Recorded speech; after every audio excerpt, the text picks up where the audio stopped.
The house sat in silence, blanketed by the thick fog of midnight. A single light flickered in the living room window, casting distorted shadows on the overgrown lawn. Inside, the air was heavy, thick with the scent of stale sweat and something metallic. The wrestler, a towering figure of muscle and menace, stood in the kitchen. His calloused hands gripped a glass, trembling slightly as he stared into the darkness beyond the sink.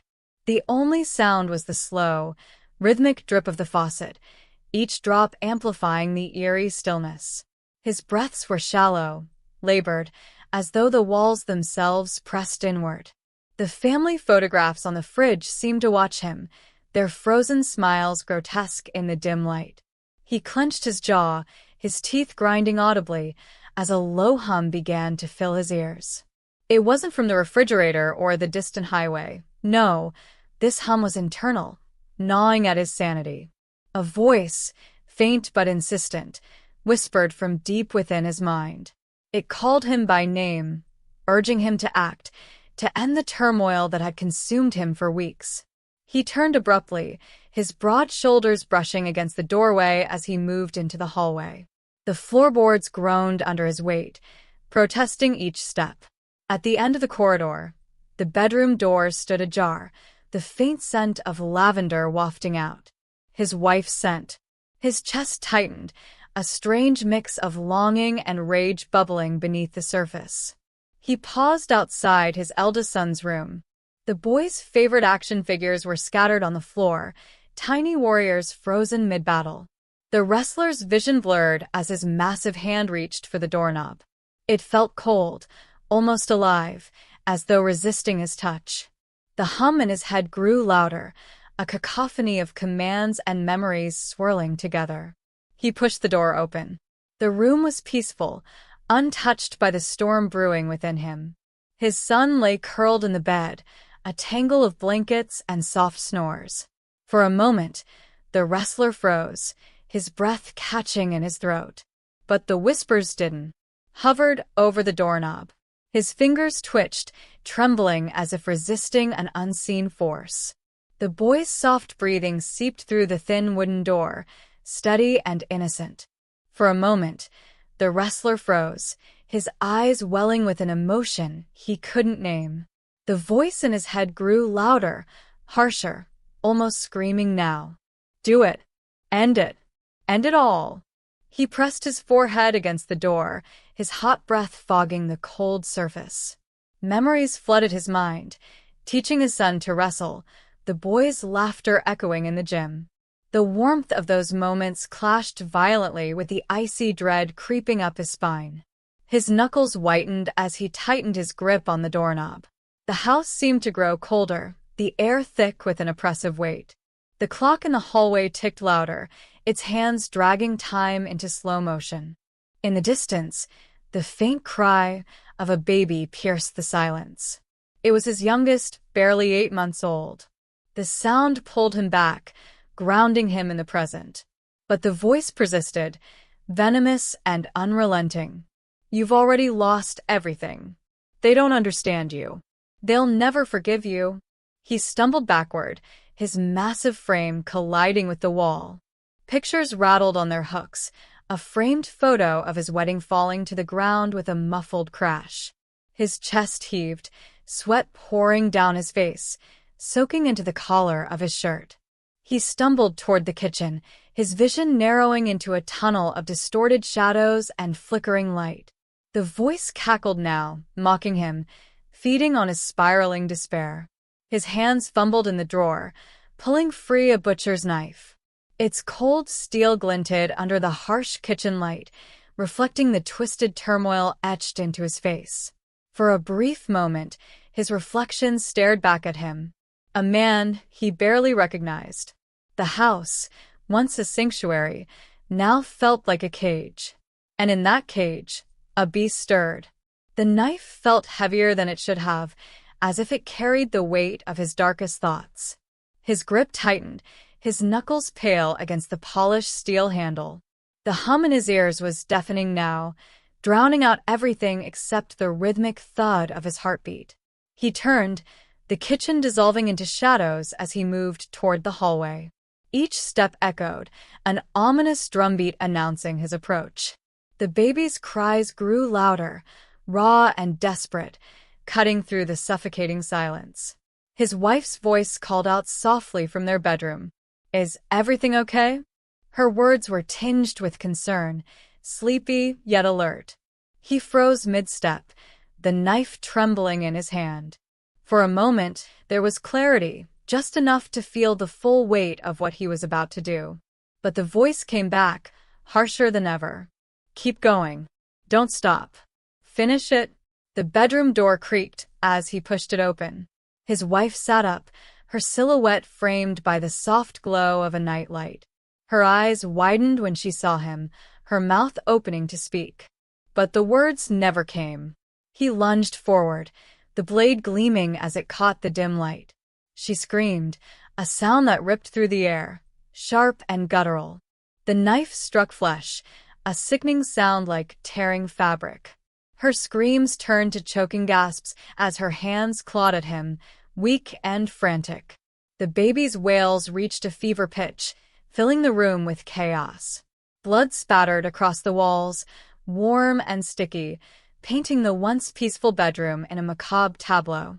The wrestler's breathing was ragged, his chest heaving as he stood over her limp form. The room spun around him, the voice in his head laughing triumphantly. But the laughter was soon drowned out by another sound, a faint creak from the hallway. He turned sharply, his eyes wild, to see his eldest son standing there. The boy's face was pale, his small frame trembling. "Dad," he whispered, his voice barely audible. The knife slipped from the wrestler's hand, clattering to the floor with a hollow thud. The boy's eyes darted between the blood-soaked room and his father. Tears welled up, streaming down his cheeks in silent terror. The wrestler stared at his son, his mind a storm of chaos and fleeting lucidity. The boy took a step back, his bare feet shuffling on the cold wooden floor. "Dad, what did you do?" His voice cracked, trembling with the weight of his horror. The wrestler opened his mouth to speak, but no words came. Only a guttural sound escaped, raw and primal, like an animal cornered. The boy turned to run, his small figure disappearing down the dimly lit hallway. The wrestler's legs moved instinctively, his massive frame following in long, thunderous strides. "Wait!" he roared, his voice echoing through the house. The boy's tiny hand fumbled with the front door lock, shaking violently as he tried to undo the latch. His breath came in frantic gasps, every second dragging like an eternity.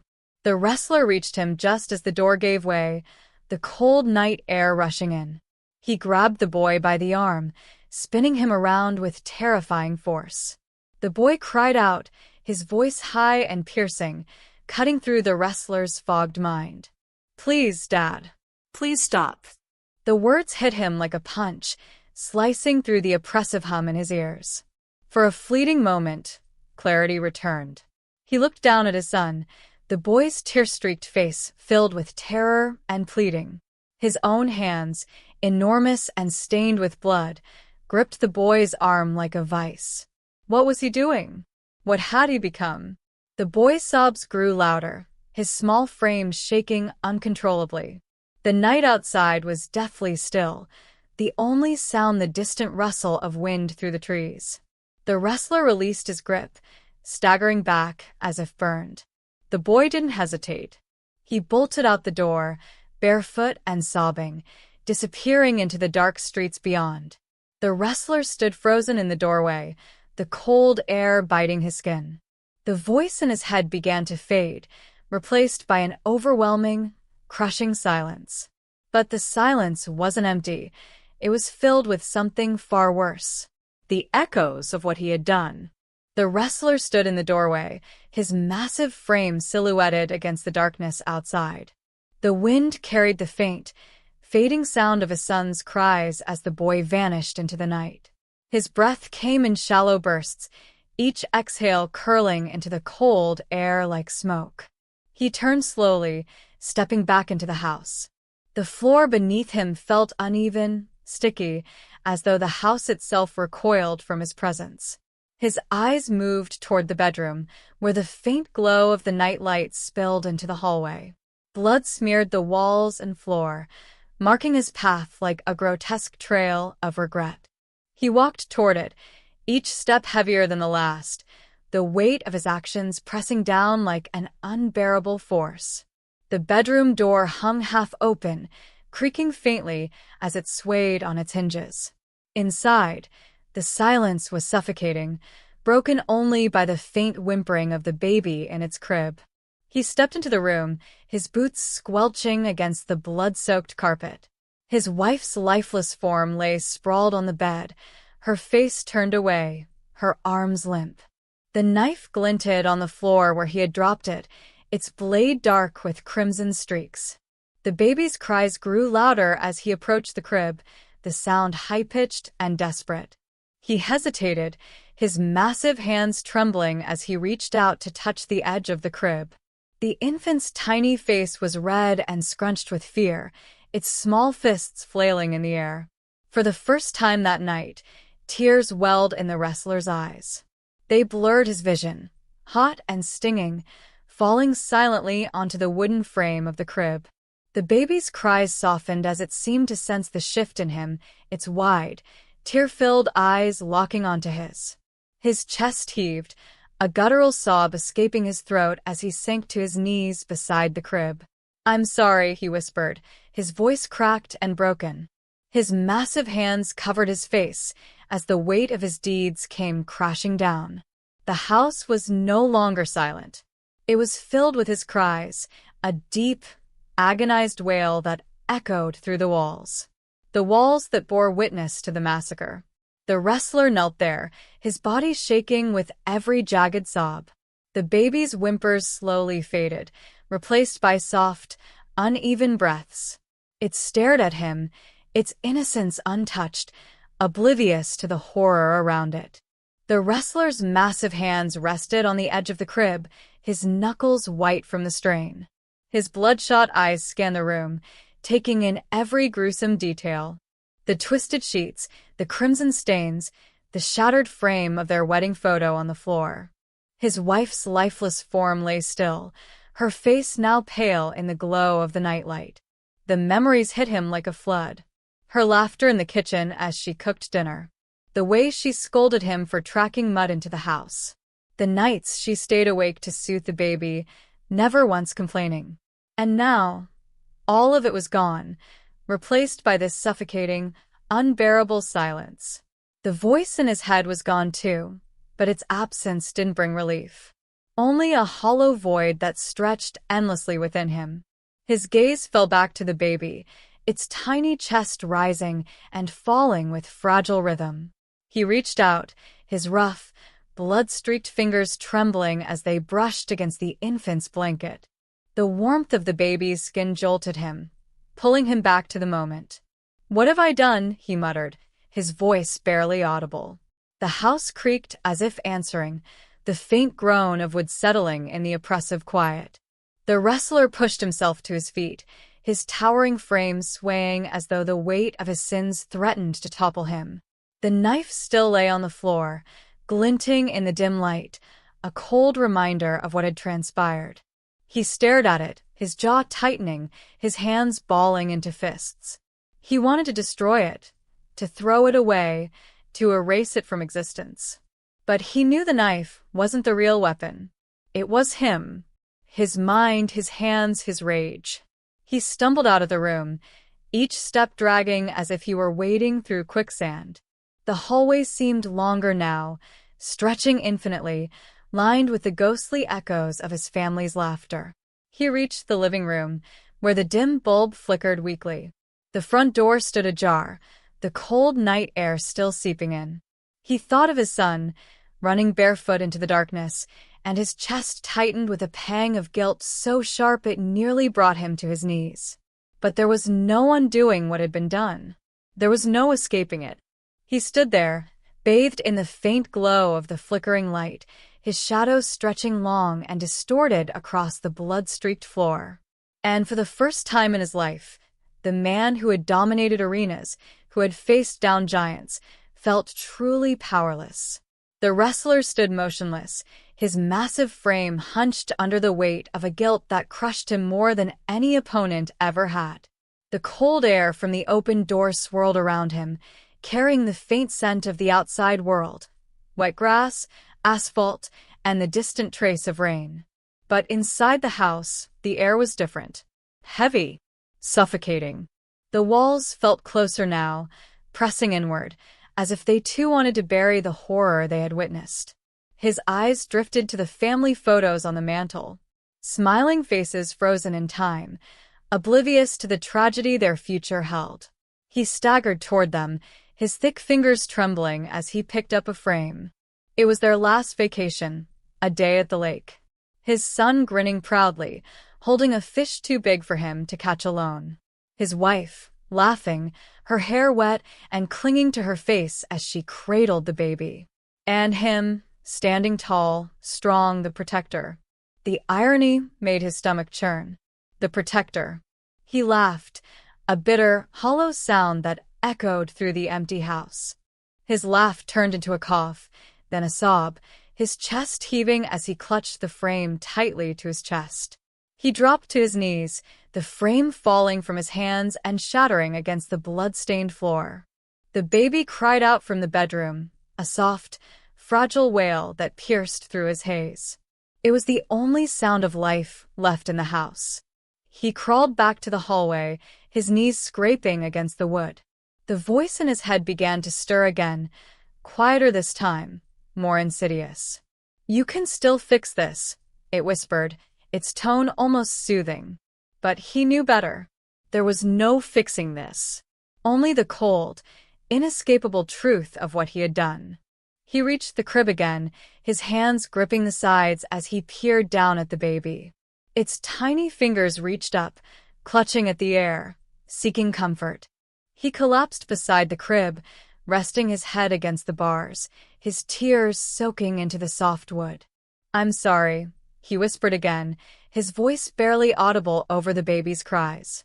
The house groaned, settling into silence once more, as if the very structure mourned with him. But there was no solace in its stillness. Only the ticking of the clock in the living room, marking time he could no longer undo. The wrestler remained slumped by the crib, the ticking clock in the distant room echoing like a countdown. Each tick scraped against his ears, dragging him further into the abyss of his despair. The baby stirred, its cries softening to whimpers, then to the rhythmic breaths of uneasy sleep.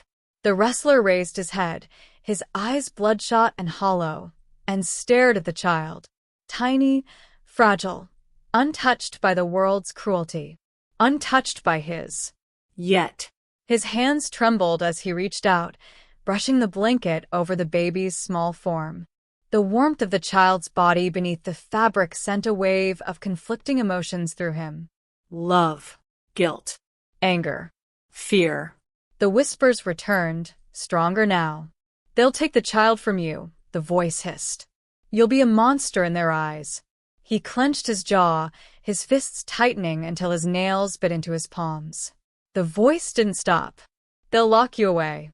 The baby will grow up without you. Without anyone." His head snapped to the side, as if trying to shake the thoughts away. But they clung to him, crawling into every crevice of his mind. His breathing quickened, his massive chest heaving with the weight of his panic. He stood abruptly, his towering frame casting a shadow over the crib. His movements were erratic now, driven by impulse, by desperation. He turned toward the bedroom door, his steps heavy and uneven. He didn't know where he was going, only that he needed to leave. To escape the walls closing in on him. To escape himself. But as he reached the hallway, he stopped. The shattered picture frame on the floor caught his eye again. The smiling faces, now speckled with blood, seemed to mock him. This house, this life, they were no longer his. They had been stolen by the monster he had become. He sank to his knees again, gripping the shards of the frame, cutting into his palms. The pain felt distant, almost welcome, as if it were a penance. But no amount of pain could make up for what he had done. The whispers in his mind softened, replaced by a single, chilling thought. There was only one way to end this. To stop the suffering. To silence the screams, the voices, the ticking clock that wouldn't let him forget. His eyes flicked to the kitchen, where the knife still lay glinting on the floor. The thought gripped him, cold and resolute. Maybe, just maybe, he could find peace in the silence. The wrestler's eyes fixated on the knife, its blade catching the dim light as if beckoning him. The air seemed to thicken around him, muffling the faint sounds of the baby stirring in the crib. He rose slowly, his knees cracking under the strain, his body weighed down by exhaustion and despair. Each step toward the kitchen felt deliberate, like walking through quicksand.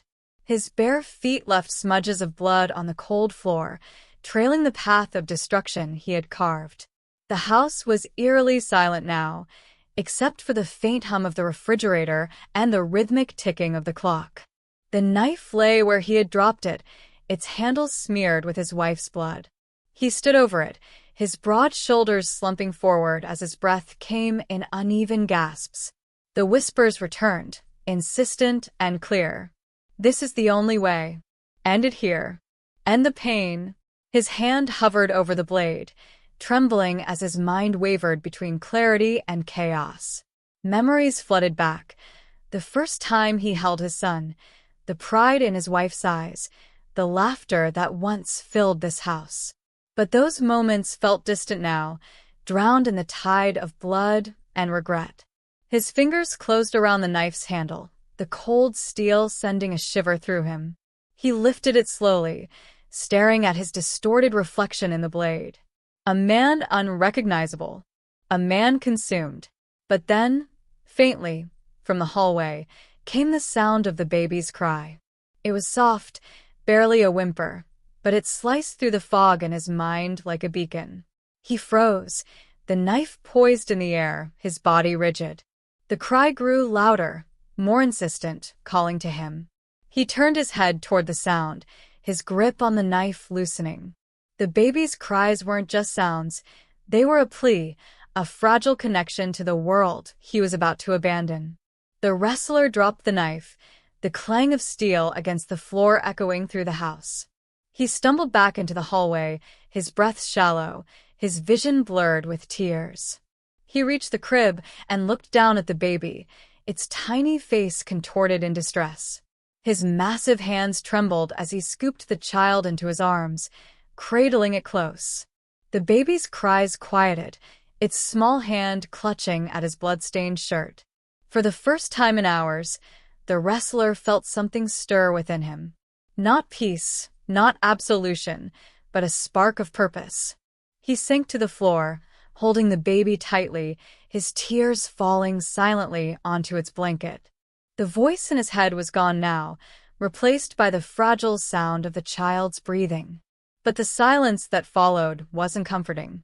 It was heavy with the knowledge that the worst was far from over. The wrestler sat on the cold floor, cradling the baby as the dim light from the hallway stretched shadows across the walls. The child's tiny breath steadied against his chest, warm and fragile, a stark contrast to the chill seeping into his skin. His eyes stared into the void of the hallway, unblinking, as if trying to pierce through the suffocating darkness. In the quiet, the weight of what lay ahead pressed on him. Sirens. He thought he heard them faintly, distant and distorted, or maybe it was his mind playing tricks. Someone would come. The neighbors would have heard the scream, her scream. Or maybe his son, running barefoot through the night, would find someone. The thought sent a jolt through him, his arms tightening protectively around the baby. Would the boy return with help? Or would he stay hidden, terrified, never wanting to see his father's face again?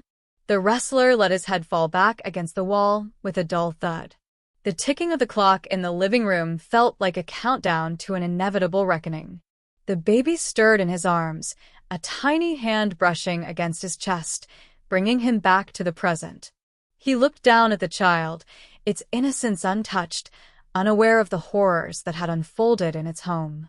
He rocked the baby gently, his large hands surprisingly tender. "I don't know what to do," he whispered, his voice cracked and raw. The words felt hollow in the empty house, swallowed by the thick, suffocating air. He glanced toward the front door, still ajar, letting in a sliver of moonlight. He could run, take the baby and disappear into the night, leave this place behind like a nightmare he could outrun. But even as the thought crossed his mind, he knew it was futile.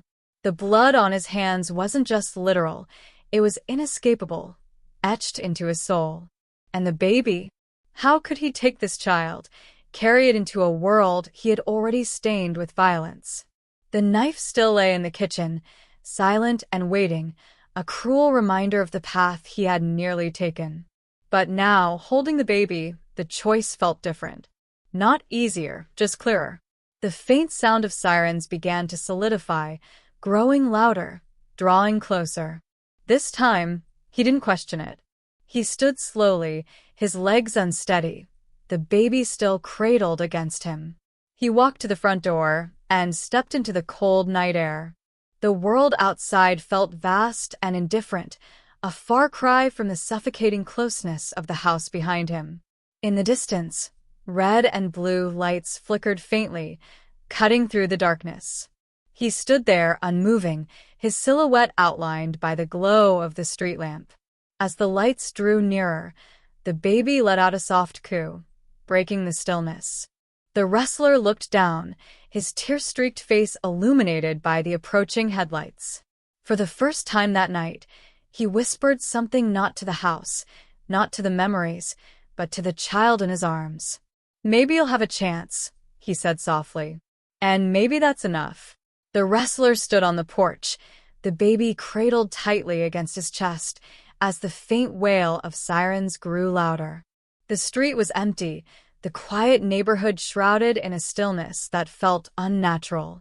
The cold night air stung his skin, a sobering contrast to the suffocating heat of the house behind him. He looked out at the horizon, where the red and blue lights began to paint the edges of a street. They were coming. It was inevitable now. His son had likely reached someone by now, some stranger who'd seen the boy's terrified face and heard his frantic cries. He had run, barefoot and broken, carrying the truth of what had happened in that house. The wrestler's heart twisted painfully at the thought. He had been the protector, the hero, the unshakable pillar of their family. And now, he was the monster that his son would never forget. The baby stirred in his arms, its tiny fingers brushing against his chest, grounding him. He looked down, his tear-streaked face softening as the child cooed softly, oblivious to the tragedy surrounding it. The innocence in its eyes, the untainted breath of life in its small body, it was the only thing that remained unstained. And that had to mean something. He took a step forward, his massive frame descending the creaking porch steps. The ground beneath his feet felt solid, final, like the weight of a closing door. The flashing lights grew brighter, the sirens deafening now as the police cars pulled into the street. Doors opened, and shadows moved quickly, voices barking orders. But he didn't flinch. He didn't run. There was nowhere to go. He stood still, his massive frame silhouetted against the headlights, holding the baby high so they could see. The officers approached cautiously, their hands on their holsters, their faces tense. "I'm here," the wrestler said, his deep voice trembling with the weight of surrender. His knees buckled, and he sank to the ground, cradling the child like a fragile offering. "I didn't hurt the baby," he whispered, his voice breaking. "Please. I didn't hurt the baby." The officers surrounded him, guns drawn, shouting commands he couldn't process. The world blurred, and all he could feel was the child's warmth against his chest. The only life he hadn't destroyed. And as the cuffs snapped around his wrists, he closed his eyes and whispered one last apology.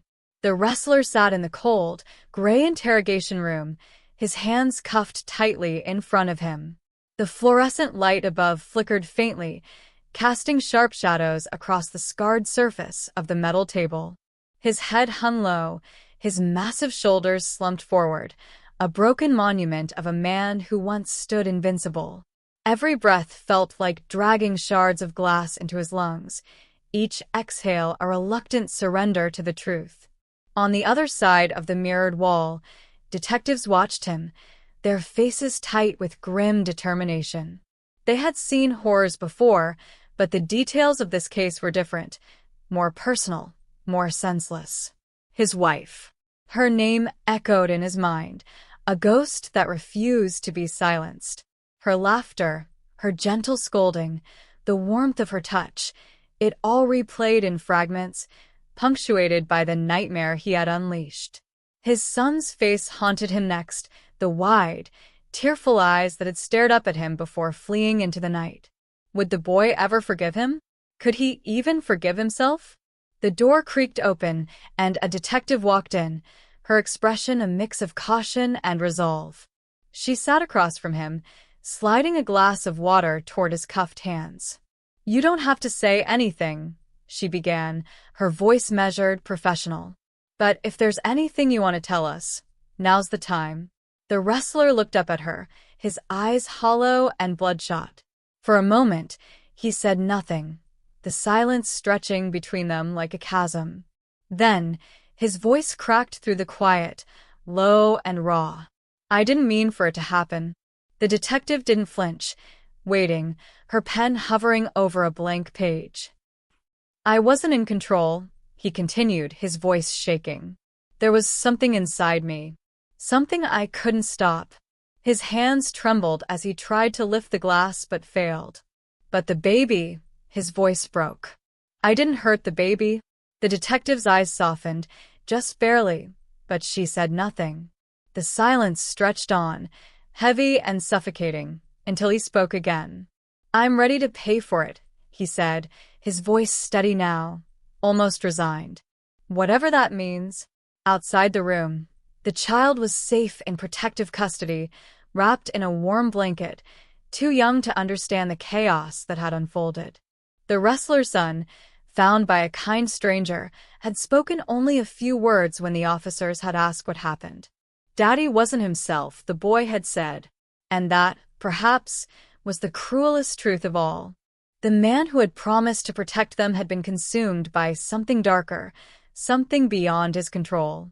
And now, all that remained was the aftermath, a family shattered, lives destroyed, and a man who could no longer recognize his own reflection. The wrestler closed his eyes, leaning back against the cold chair.